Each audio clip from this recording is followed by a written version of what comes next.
Halo Sobat Parlemen, selamat datang di podcast Sekolah Parlemen 2023. Terima kasih udah hadir dan udah berkenan untuk nonton. Karena di podcast ini kita bakal bawain yang berbeda, yang jelas ini bakal jadi yang spesial gitu. Karena di sini podcast kali ini, di podcast Sekolah Parlemen 2023, kita berkolaborasi dengan DLM FH Unsud. Pada kali ini, di podcast Sekolah Parlemen 2023, kita mengusung tema yaitu peran organisasi mahasiswa dalam lingkungan kampus yang demokratis, yang dimana sebenarnya topik ini atau isu ini tuh sebenarnya lagi hangat-hangatnya di kampus atau di lingkungan perkuliahan saat ini di Unsud maupun itu di luar Unsud. Jadi ini sebenarnya banyak dibahas topik ini oleh teman-teman yang lainnya. Mungkin banyak yang relate dan mungkin banyak teman-teman yang bertanya-tanya gitu, Sobat Parlemen, kira-kira kegiatan yang demokratis di kampus tuh kayak gimana? Kira-kira buat nyelesain permasalahan demokratis di kampus nih kayak gimana? Mungkin ada yang relate. Di sini jawabannya.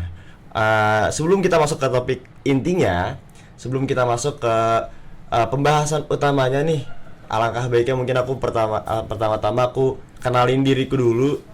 Aku Zahran sebagai moderator dari mahasiswa Bisnis Internasional 2023, dan di sini aku nggak sendirian tentu, karena aku di sini udah kehadiran narasumber yang benar-benar menurut aku ini sebuah kehormatan bisa didatengin sama narasumber kita, karena yang aku udah ngobrol tadi sebelum kita tag, mungkin ada nih narasumber kita yang jauh-jauh datang dari Jakarta gitu, belum tidur udah bela-belain datang ke podcast Sekolah Parlemen 2023 ini.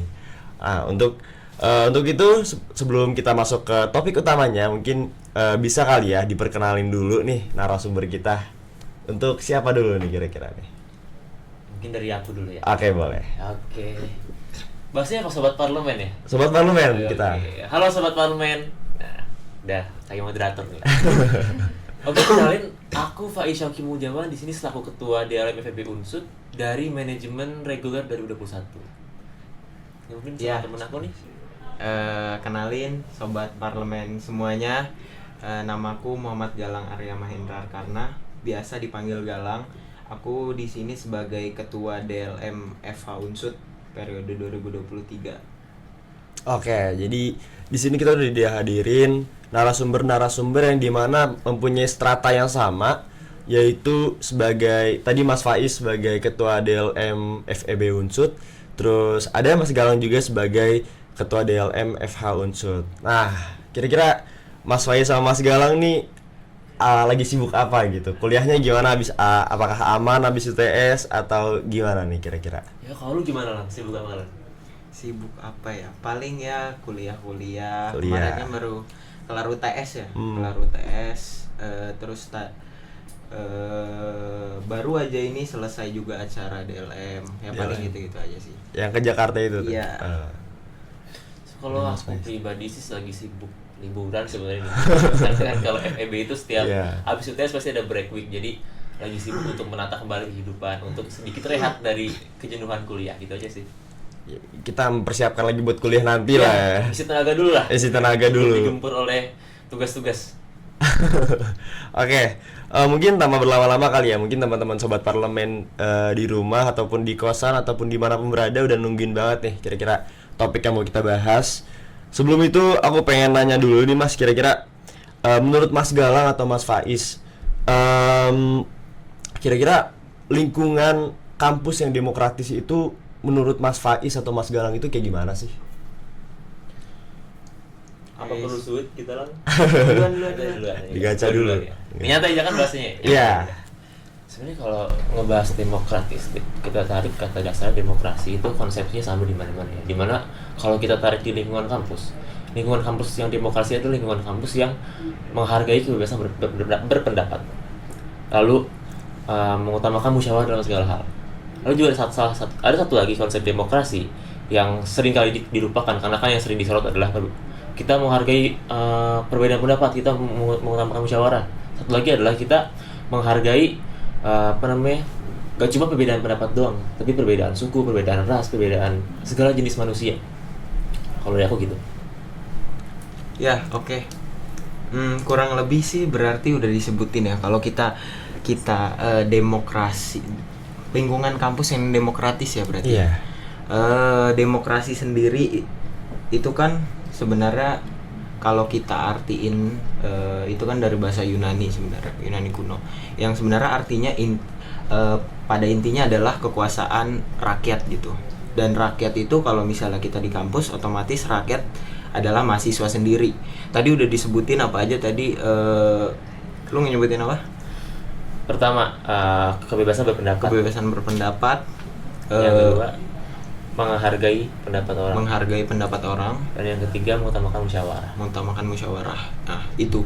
Terus itu semua sebenarnya adalah bagian dari yang namanya kedaulatan rakyat. Jadi kalau mau dirangkum semua sebenarnya yang demokratis itu seperti apa, yang mengutamakan kedaulatan rakyat gimana.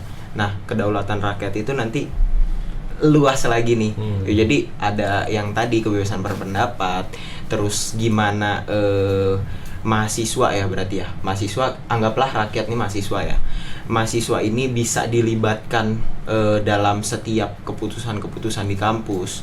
Gimana mahasiswa itu aktif untuk mengikuti berbagai aktivitas yang berkaitan dengan masa depan kampus. Itu juga termasuk gimana lingkungan kampus yang bisa dibilang demokratis. Dan sebenarnya satu lagi ada dua deh, pemisahan kekuasaan itu jelas. Gimana at least kalau misalnya nggak bisa yang namanya trias politika yang ada yudikatif, eksekutif, legislatif, at least ada dua yang bisa mengimbangi. Jadi nggak ada satu organisasi yang nanti malah dia berkuasa secara full gitu. Dan juga sebenarnya hukum. Jadi gimana ada peraturan-peraturan yang bisa membatasi hak-hak dari individu-individu yang ada di kampus. Paling kayak gitu. Berarti bisa disimpulkan kalau misalkan secara harfiahnya itu demokratis itu yang menjunjung tinggi kedaulatan rakyat lah ya. Kalau misalkan kita diimplementasiin di kegiatan atau di dunia perkuliahan, mungkin rakyatnya ini sebagai mahasiswa. Kayak gitu ya. Oke, mungkin gini Mas. Sebenarnya kan aku punya berpikiran kayak gini. Kalau misalkan politik kampus itu adalah gambaran gimana politik Indonesia. Jadi ibaratnya kayak dasarnya politik Indonesia itu ada di kampus gitu. Nah, saat ini mungkin banyak yang terjadi di nggak di Unsud doang, mungkin atau di dunia perkuliahan lain atau di universitas lainnya. Demokratis di kampus ini mungkin secara nggak sadar mungkin dari psikologis orang itu beberapa ada yang merasa kayak lama-lama demokrasi di kampus itu udah mulai melemah gitu. Kira-kira misalkan kayak ada beberapa orang yang benar-benar gak didengar oleh misalkan di organisasinya atau di ketuanya, atau misalkan antara pihak mahasiswa dengan pihak kampusnya, dengan rektornya. Itu tuh yang akhirnya jadi mungkin demokrasi di Indonesia ini lama-kelamaan mungkin jadi ikut melemah gitu. Aku sih suka menganaloginya kayak gitu. Nah, dalam permasalahan itu juga aku pernah meriset kira-kira permasalahan demokrasi di Indonesia itu ada salah satunya adalah dominasi kelompok tertentu nih. Dominasi kelompok tertentu, di mana terkadang beberapa kelompok atau individu mungkin mendominasi proses demokrasi kampus sehingga suara mahasiswa lainnya nggak didengar gitu. Mungkin ada dua nih kasusnya, ada dua case-nya nih, kayak misalkan antara mahasiswa sama kampus, pihak kampus, atau antara mahasiswa dengan atau antara staf sama yang mempunyai hak prerogatifnya gitu. Kira-kira menurut Mas Faiz dan Mas Galang ini menghadapi permasalahan yang mungkin lagi terjadi saat ini secara nggak sadar itu kayak gimana? Karena kalau menurutku ya Mas ya, kayak ini tuh bisa jadi melemahkan kepercayaan antara misalkan mahasiswa baru ataupun rakyat yang lainnya terhadap kita ataupun terhadap orang teman-temannya atau orang-orang yang sedang menjabat kayak gitu sih. Oke. Silakan Is. Apa sekarang kalau dulu lah? Tadi kan udah gua duluan ya. Mungkin Mas Galang bisa deh. Oke, berarti tadi pada intinya gimana caranya membentuk Yeah. membentuk lingkungan yang demokratis. Sebenarnya tadi makanya kan udah disebutin, pertama tadi ada dominansi dari kelompok kan, dominansi dari satu grup lah yang pada akhirnya malah melemahkan. Entah itu dalam hal tadi berarti mahasiswa sama kampus, atau mahasiswa staff dengan anggaplah yang lebih tinggi berarti ya. Yang lebih tinggi. Kalau itu sebenarnya kalau dari aku sendiri berdasarkan apa yang udah pertanyaan sebelumnya ya, itu tuh gimana caranya ada logical reasoning tuh yang paling pertama sebenarnya. Karena yang namanya logical reasoning, penalaran logis orang itu tidak dipengaruhi oleh entah jabatannya sebagai apa, bukan dari umur dan segala macam, tapi bagaimana dia bisa melatihnya kayak gitu. Itu yang pertama. Sebenarnya ini bisa dibilang cara halusnya lah, cara halusnya untuk bisa mencapai demokrasi ya, itu kayak gitu. Jadi gimana logical reasoning misalnya dari staff ke yang lebih tinggi, kalau memang dari alasan-alasannya itu memang logis dan bisa diterima. Oke, kalau misalnya memang alasannya itu logis dan bisa diterima, seharusnya oleh siapapun yang menerima pendapat tersebut harusnya bisa merealisasikan, harusnya seperti itu. Cuman memang pada beberapa kasus ada kepentingan ataupun ada kondisi lain yang membuat pada akhirnya justru logical reasoning ini dikesampingkan. Padahal inti dari demokrasi kan kebebasan berpendapat, kebebasan berbicara. Atau berbicaranya pun dibatasin, makanya tadi nyambungnya adalah sama peraturan perundang-undangan. Itu kenapa? Itu untuk membatasi bahwa mereka bisa menyampaikan pendapat mereka itu sesuai dengan akar permasalahannya berdasarkan penalaran yang logis. Itu seperti itu. Paling dari aku sih kayak gitu sih ininya. Ya kalau dari aku ya, tadi kan sebenarnya yang sempet dari Zahran tanya itu yang aku pahami ya, bagaimana kita merubah hal itu. Sehingga kan tadi kasus maba, trust issue dan lain-lain. Sebenarnya tadi setuju banget dengan caranya Mas Gilang, logical reasoning. Cuman itu menurut aku itu akan butuh waktu yang cukup lama. Kayak misalnya itu karena sebuah nilai yang benar-benar harus ditekanin dari maba. Saya aku membawa perubahan dari bawah dulu ke atas. Ketika di pemerintahan mahasiswa sekarang ini orang-orang yang di atas ini dia otoriter, dia hanya mementingkan kepentingan kelompok, tidak mau mendengarkan pendapat orang lain. Ini harus benar-benar diubah dari bawah dulu. Jadi benar-benar dari maba ini ditekankan mengenai demokrasi, mengenai logical reasoning lah, mengenai kebebasan berpendapat, menghargai pendapat, sehingga ketika mereka naik ke posisi atas itu mereka akan menerapkan nilai-nilai tersebut. Itu cara yang halus tapi lama. Cuma kalau cara yang paling cepat, gasin aja lu sama maba-maba, demoin aja tuh kating-kating gak bener sekalian. Kalau berani tapi ya, itu malah akan lebih cepat karena itu memang impact-nya lebih besar juga, people power, dan akan pasti direspon. Karena apa? Karena trust dari mahasiswa kepada organisasi-organisasi yang tanda kutip yang otoriter itu pasti akan menurun dengan ada demo tersebut, karena sehingga akan cepat ditanggapi.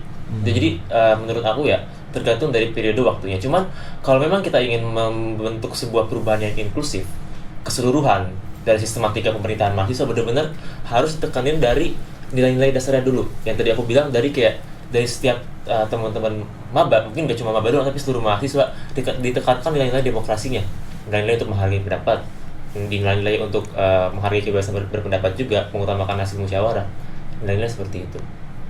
Nah, terus kalau tadi ngomongin sedikit nyenggol soal birokrat, ini sebenarnya agak susah sih ya kita bicara ini karena kan birokrat ini dia memiliki yang kalau tanda kutip yang memiliki kekuasaan khusus di luar mahasiswa yang mengatur kita juga. Cuman ya dari aku sih mungkin kalau ketika kita menemukan birokrat yang apa namanya yang batu lah ya secara kasar gitu ya, caranya sama aja mungkin kayak di mana-mana, bahkan kayak di kita kayak ke pemerintah juga ada upaya-upaya untuk audiensi dulu, walaupun ya mayoritas pun yang aku lihat juga di pemerintah itu kebanyakan dari dengar kalau audiensi.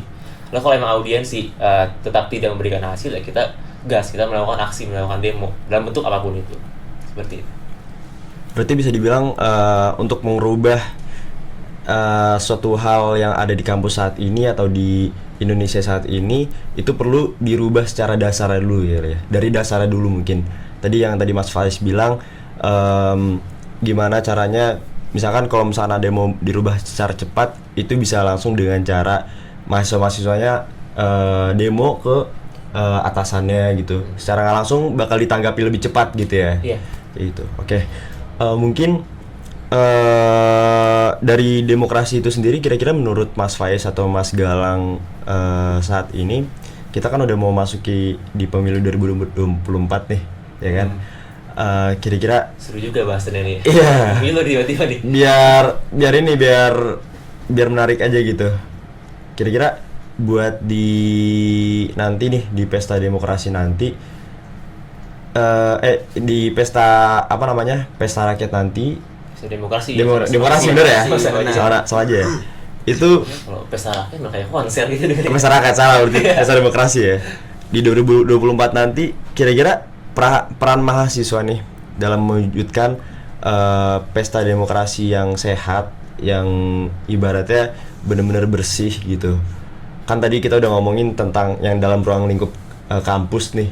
Kira-kira kalau misalkan kita implementasiin di luar, apalagi udah menghadapi pemilu nanti, kira-kira bagaimana caranya mahasiswa bisa mewujudkan demokrasi yang sehat, yang benar-benar bersih demi menghadapi pesta demokrasi nanti di 2024. Kira-kira kayak gimana tuh? Wah, ini pertanyaannya menarik banget, dan aku yakin jawaban aku sama Galang beda karena persepsi terutama itu pemilu 2024 ya, pasti persepsi orang-orang beda. Cuman kalau dari aku ya, bagaimana peran mahasiswa nih untuk ibaratnya mensukseskan pesta demokrasi yang jujur dan bersih di 2024.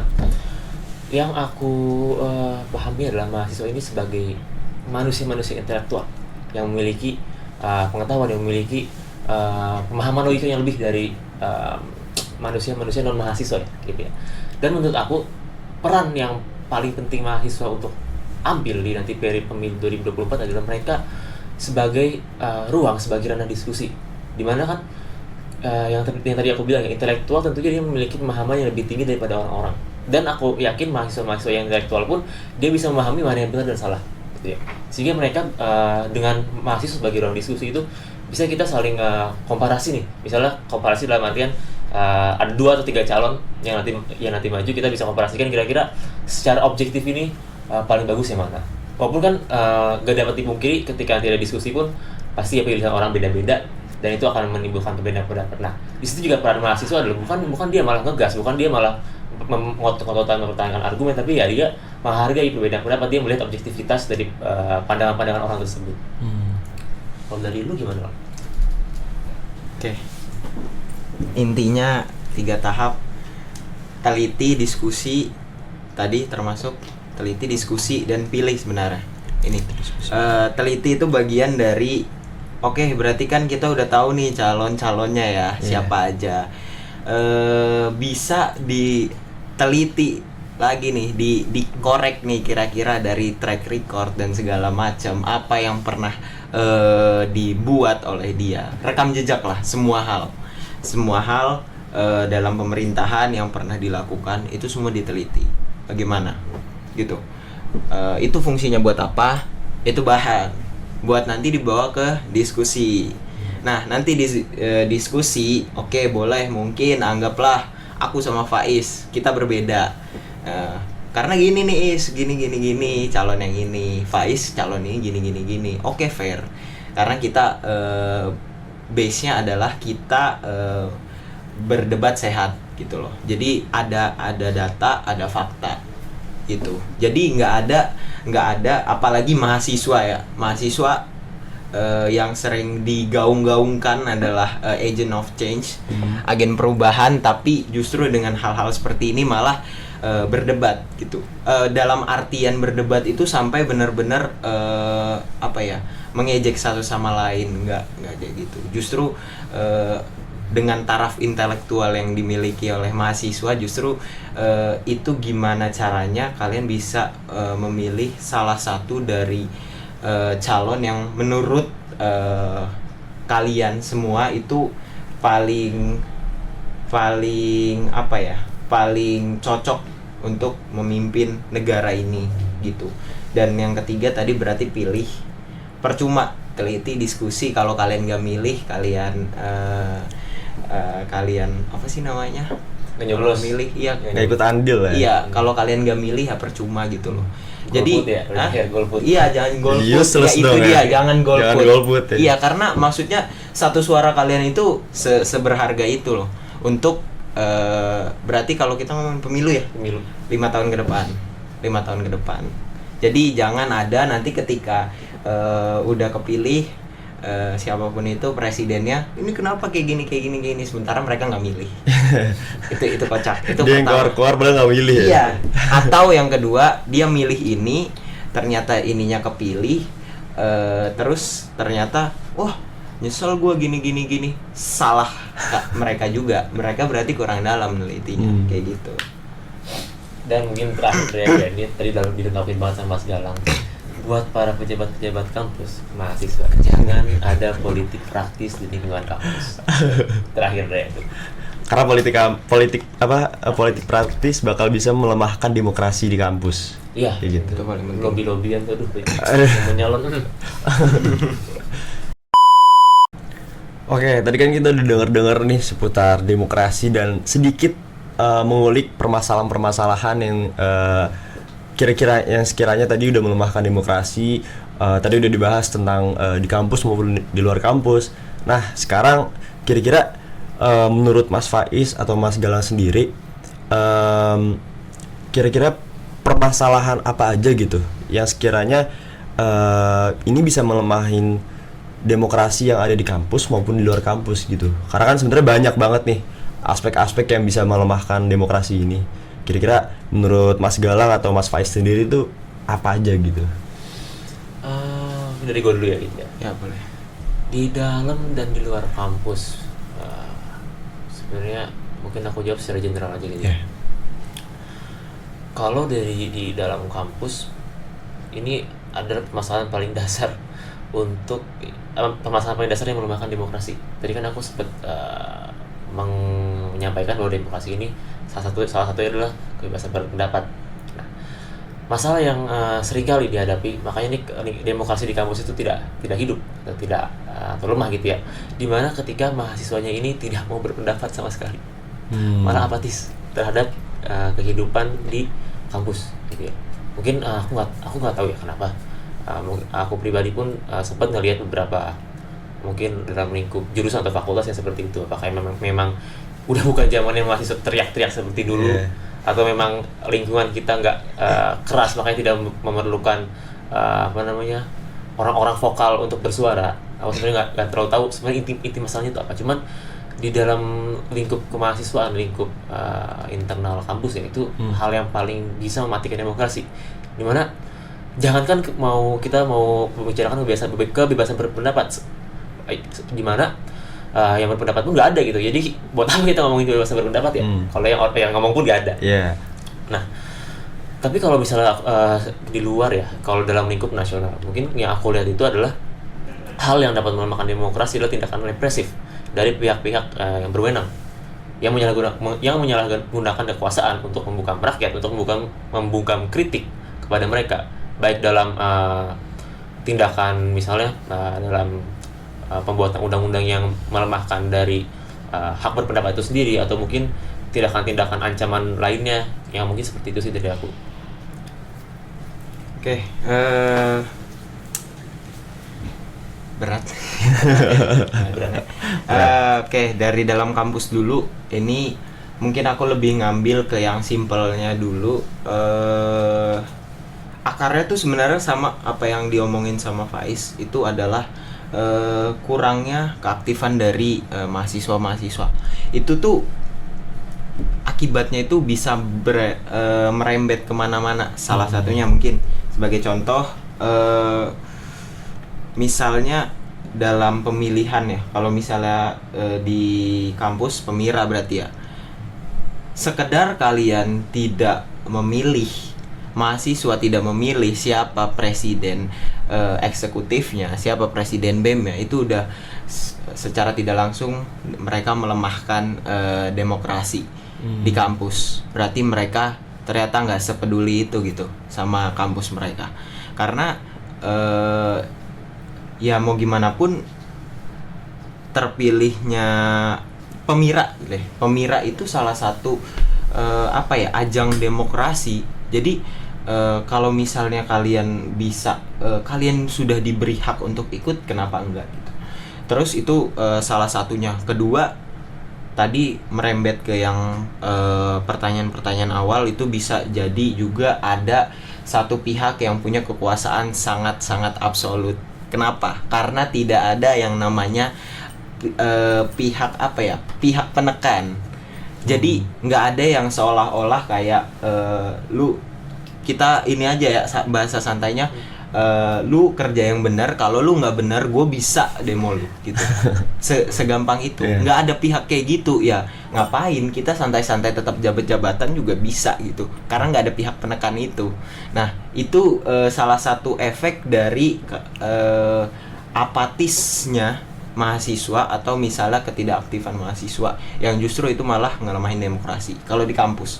Kalau di luar, kita nggak usah bohong sama realita. Politik uang tuh paling pertama, karena praktis ya lebih ke politik uang. Jadi biasanya ada yang namanya serangan fajar. Ya itu jadi mereka dikasih uang ya kayak gitulah untuk memilih salah satu paslon gitu. Itu salah satu tindakan yang menurutku melemahkan demokrasi banget, tapi dari dulu selalu dilakukan. Karena demokrasi ini kan gimana, rakyat diberi kebebasan untuk memilih, tapi sebenarnya itu represif yang tidak terlihat. Itu represif yang seolah-olah win-win solution, tapi sebenarnya justru demokrasi kayak mati aja. Itu nggak ada demokrasi di situ. Itu mungkin contoh dari luarnya yang bisa aku. Terus mungkin satu lagi deh, demokrasi, kalau kita bicara demokrasi, makanya aku selalu bilang itu luas kan. Karena Faiz juga bilang ini adalah proses yang lama, entah di Indonesia entah di kampus. Karena ini bukan cuman peran dari 1-2 orang, ini peran dari seluruh elemen. Jadi ibaratnya rakyat sudah berbicara tapi ternyata yang atasnya tidak merespon. Itu salah satu contoh juga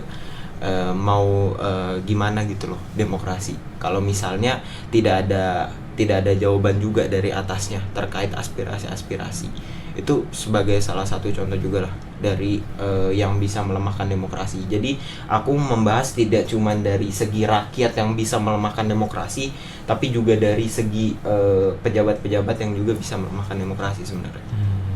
Berarti bisa dibilang kalau misalnya mau ngewujudin demokrasi yang sehat itu ya semuanya sinergi lah ya. Semuanya sinergi antara misalkan mahasiswa dengan pejabat-pejabat di atas. Kayak gitu ya berarti ya.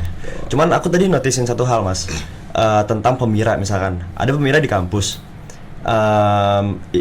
entah himpunan, entah BEM ataupun BEM Univ gitu. Misalkan gini, kira-kira bisa nggak sih ini disebut sebagai permasalahan gitu? Karena mungkin ini beberapa di lingkunganku atau teman-temanku juga lumayan relate gitu. Sebagai mungkin orang yang belum berkecimpung langsung di organisasi. Jadi misalkan dengan dia tidak memilihnya paslon ini, misalkan di himpunan ataupun di BEM ataupun di BEM Univ, itu karena salah satu faktor lemahnya kepercayaan dia sebelumnya terhadap organisasi itu. Misalkan dia udah kebanyak kecewa gitu terhadap kayak misalkan kinerja sebelumnya ataupun yang akhirnya beberapa orang banyak yang golput kayak gitu. Jadi mungkin bisa nih dianalogiin sama kayak di Indonesia, di pemilu di Indonesia. Misalkan kayak kita rakyat di Indonesia ataupun mahasiswa sekarang, kita pengen nih nyoblos paslon A misalkan, tapi karena kita udah cukup sakit hati dan dari track record sebelumnya dan ujung-ujungnya paslon B yang menang karena politik uang tadi, itu mungkin dia akhirnya jadi golput gitu. Nah, kira-kira bisa nggak sih itu disebut sebagai permasalahan atau yang lemahin demokrasi itu sendiri karena salah satu faktornya kepercayaan tadi gitu. Oke. Mau duluan? Boleh. Duluan lah. Hah? Duluan aja. Oke. Ini cerita yang cukup menarik karena aku pribadi sudah pernah bersinggungan dengan orang yang seperti itu. Jadi kalau permasalahan kecewa ataupun tidak ya, oke, kecewa mungkin itu udah perasaan pribadi ya. Cuman kalau misalnya kita bicara soal demokrasi, dia udah kecewa, terus apa yang dia harapkan gitu. Kalau misalnya kita analogiin gini, rakyat Indonesia udah kecewa karena ini dia golput.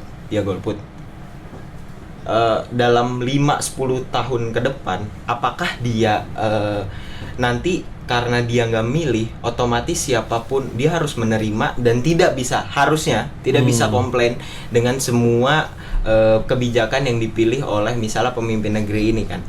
Nah, kalau misalnya memang dia sudah kecewa, apakah seharusnya apapun kebijakannya itu bisa mempengaruhi hidup dia dong sebenarnya. Jadi kalau dibilang kecewa boleh, cuman itu bukan menjadi sebuah dasar alasan untuk seseorang itu berhenti memperjuangkan demokrasi. Karena apa? Gini aja, kita manusia punya survival skill gitu. Seenggaknya kalau emang nggak mau mikirin soal demokrasi, pikirin diri sendiri gitu loh. Jadi kira-kira berhubungan apa enggak gitu loh.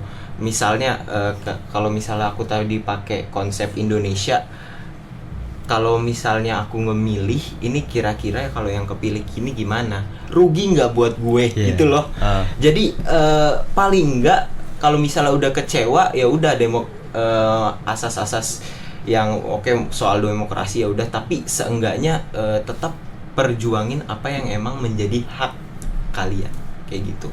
Kalau dari aku pribadi Ya, kalau dari gue sih sebenarnya nggak jauh beda. Cuman yang gue lebih highlight ya, lebih simpelnya adalah orang-orang dengan tadi statement yang Zahra sampaikan itu, orang-orang dengan mindset yang salah. Ketika kecewa malah tidak milih gitu ya. Karena coba kita tarik, dia itu kan kecewa. Aku mungkin tarik dulu statementnya Mas Galang tadi yang cukup menarik buat aku, cukup bagus juga, bahwa satu suara ini sangat berharga. Bahkan satu suara pun untuk perubahan, untuk Indonesia, untuk kita semua, untuk rakyat. Dan kecewa itu kan ditimbulkan oleh pemerintahan di masa lalu, bukan di pemerintahan masa depan. Nah, kalau misalnya Anda kecewa, lalu Anda mengekspresikan rasa kecewaan tersebut dengan tidak memilih untuk golput, itu saya bilang Anda bodoh. Lebih bodoh daripada orang-orang yang ketiduran untuk milih pas hari pemilu. Itu lebih bodoh Anda. Nah, kalau memang Anda kecewa dan Anda mau berjuang, kalau memang sekiranya ini Anda kecewa dan emang Anda ini pengen berjuang. Nah, mungkin nih kalau tadi kasus yang Zahran tadi sampaikan ya, ketika misalnya ini selalu dihantam dengan politik uang, sehingga paslon-paslon ini lagi yang menang dari kaum A atau B lagi yang menang. Aku rasa itu bukan merupakan sebuah kekecewaan pribadi, tapi kekecewaan bersama masyarakat, bersama let's say daerah pemilihan tersebut gitu ya. Kalau memang Anda pengen berjuang gitu ya, mungkin dari entah Anda sebagai inisiator atau mungkin Anda sebagai partisipator dalam sebuah baik dalam lingkup diskusi ataupun lingkup gerakan, bahwa ada sesuatu yang gak beres nih dari daerah kita gitu. Kenapa aku menyebutkan berjuangnya lewat itu? Karena gini, satu suara walaupun berharga itu nggak cukup untuk memberikan perubahan. Tapi kalau 1.000 suara, 100.000 suara, 1 juta suara, itu sangat amat possible untuk merubah keadaan, bahkan untuk keadaan yang sangat carut marut, yang sangat buruk sekalipun. Sehingga dengan Anda melakukan perjuangan seperti itu, ntar di 5 tahun 10 tahun ke depan tuh gak akan ada orang-orang seperti Anda yang aduh kecewa, saya gak akan milih, gak akan ada yang kayak gitu. Aku gitu. Oke, berarti bisa dibilang dengan cara itu sebenarnya orang-orang yang tadi aku analogikan itu bisa dikatakan salah lah ya, cara bermindset yang salah. Iya. Dengan dia nggak ikut dan dia nggak ikut andil dalam pemilihan itu, berarti dia sama dengan melemahkan demokrasi ya. Iya, betul. Mungkin dengan cara bisa mewujudkan demokrasi ya tentu dengan cara partisipasi aktif kita gitu ya. Oke, mungkin karena keterbatasan waktu juga teman-teman dan sobat parlemen semua, sebenarnya masih banyak yang pengen kita bahas dan kita ulik lebih jauh lagi, tapi karena keterbatasan waktu, mohon maaf banget kita belum bisa melanjutkan. Mungkin terakhir dari Mas Galang atau Mas Faiz ini, aku pengen minta nih closing statement mungkin untuk teman-teman sobat parlemen yang ada di rumah, di kos atau dimanapun berada. Kira-kira gimana caranya nih sebagai mahasiswa atau sebagai kita rakyat Indonesia bisa mewujudkan demokrasi yang sehat gitu, pesan-pesannya buat yang sobat parlemen gitu. Oke, mungkin aku dulu ya. Ini buat mahasiswa dan rakyat Indonesia. Ini sebenarnya balik banget ke concern pertama aku, dan ini akan jadi concern statement aku juga gitu ya. Jangan takut dan jangan lelah untuk bersuara. Suarakan pendapat kalian, suarakan pandangan kalian, tapi secara mungkin secara sopan ya. Jangan secara kasar, jangan terlalu offset gitu ya. Karena ini yang jadi concern aku, karena aku ngelihat di lingkup mahasiswa, di lingkup rakyat Indonesia ini cenderung untuk apatis ketika memang tidak menyangkut kepentingannya. Itu aku lihat ya. Jadi ketika misalnya let's say kalau di lingkup kampus ya, ini ada dari eksekutif ada permasalahan dengan UKM atau himpunan ini, tapi tidak menyangkut ke organisasi dia, ya dia bakal diem aja, gak akan tuh bersuara kecuali kalau emang itu nyangkut ke dia itu baru dia teriak-teriak gitu. Itu yang malah aku bilang tuh orang-orang naif kayak gitu, cuman mementingkan kepentingan diri sendiri. Dan aku tekan lagi, janganlah untuk bersuara, dan juga partisipasi kalian baik dalam berpendapat, baik dalam bersuara maupun dalam penggunaan hak pilih itu sangat penting. Gunakan. Nah, kok gitu. Oke, kurang lebih sama lah ya kayak yang sudah disebutin Mas Faiz tadi. Partisipasi itu yang paling pertama, karena demokrasi dimulainya dari rakyat kan. Kalau misalnya kita bilang demokrasi kan pasti dari rakyat untuk rakyat dan dari rakyat oleh rakyat dan untuk rakyat. Nah, semuanya itu senternya ada di rakyat, otomatis di mahasiswa kalau di kampus ya.